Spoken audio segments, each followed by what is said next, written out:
Hey guys, and welcome back to the channel How to Guide. In this tutorial, we're gonna look at how to back up your codes on Google Authenticator. Now let's begin. I'm simply gonna open up the Authenticator app in my mobile device. It's right here. I'm simply gonna click on it. Then this will open up. Well, as you can see, there are lots of codes and I want to back them up. Well, as you can see on the top, there's a cloud-like icon. It means that your codes are already backed up to your Google account.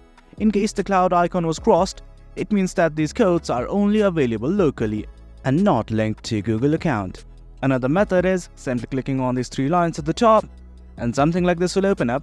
Let's simply click on transfer accounts. Then from here, you can export the codes to your new device as well. Having a backup is always necessary. Well guys, that's it. That's how you back up Google Authenticator. Hope you guys found this video informative, and for more content like this, do remember to hit like, share and subscribe. Your support fuels us. Thank you.